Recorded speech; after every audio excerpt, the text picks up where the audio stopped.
Ena takih splošnih govornih zmožnosti je razvoj besednjaka malčkov in otrok. Jaz, da ne bi preveč veliko govorila ali pa navajala številke, ki si jih ne bomo zapomnili in kjer tudi ni najbolj smiselno, da bi si jih zdaj učili na pamet, sem si izbrala dva grafična prikaza. Ta prvi grafični prikaz in drugi grafični prikaz je pridobljen na slovenskih dojenčkih in pa malčkih. Torej, to so raziskave, ki so bile delane v slovenskem prostoru in so pokazale, kako se razvija besednjak pri dojenčkih in pa malčkih. Na tej prvi sliki vidimo, kako poteka razvoj vseh besednjaka, torej število besed od starosti 8 mesecev pa do 30 mesecev. Imamo pa dva mesečna intervala, časovna, zato je vedno to napisano 8, 9, 10, 11.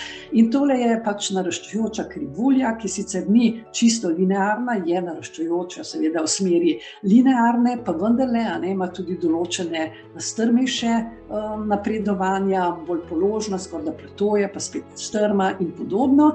In poteka zelo hitro razvoj besednjaka, kot se da videti, nekje od starosti 18-19 mesecev, potem, ko je zanesljivo, otrok šel že preko tiste prve besede. Če tukaj pogledate, govorimo o povprečju, tukaj je prikazano povprečno število besed pri toliko starih malčkih, dojenčkih.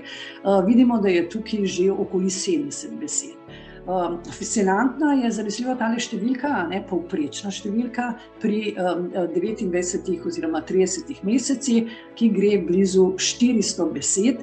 To so pravzaprav številke napredujoče, ki se nikoli v kasnejših obdobjih otrokovega ali pa mladostnikovega ali pa, če hočete, življenja odraslih ne vzpenjajo tako hitro. Torej, zelo, zelo hitro se besednjak razvija. Morda celo še bolj zanimiva kot tale slika je, vsaj meni osebno, ta druga slika, ki je pa pridobljena, gre za krivulje rasti besednjaka, pridobljena je pa skozi vzdolžno raziskavo, kar pomeni, da smo iste malčke, stare 16 mesecev, ob prvem ocenjevanju spremljali potem do 31. meseca starosti, in sicer vsake 3 mesece. Vsake 3 mesece so bili ponovno ocenjeni z listo, s pomočjo katere se ocenjuje besednjak otrok, in to so njihove izrisane individualne krivulje rasti besednjaka.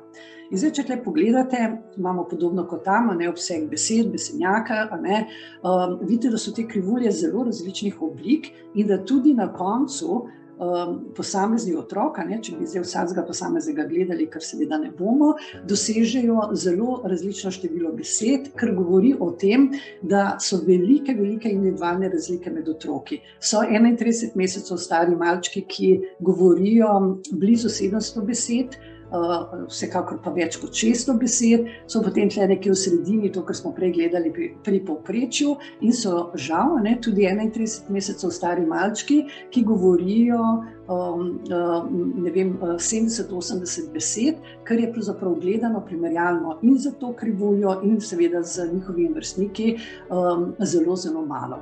Torej, to vam kažem zato, ker vam hočem vas hočem narediti občutljive na to, da se besednjak v tem občutljivem obdobju razvija zelo, zelo hitro. Je pomembni napovednik kasnejše, torej zgodne pismenosti in kasnejše pismenosti, in hkrati bi morali najti mehanizme, kako otroke, bomo videli, prihajajo iz različnih okolij in podobno, spodbuditi, da besednjak razvijajo vsaj nekje tukaj v povprečju, v obdobju, ki je občutljivo obdobje za razvoj besednjaka, in to je zlasti obdobje malčka in pa začetek obdobja zgodnjega otroštva. Obdobje 5-6 let ni več občutljivo obdobje za razvoj besednjaka in besednjak sicer napreduje, kar vidimo iz teh slik, vendarle ne gre več za občutljivo obdobje, kar pomeni, da se otrok z najvišjo motivacijo, z najmanj napora od zunaj, torej spodbujanja, v najkrajšem obdobju nauči več besed.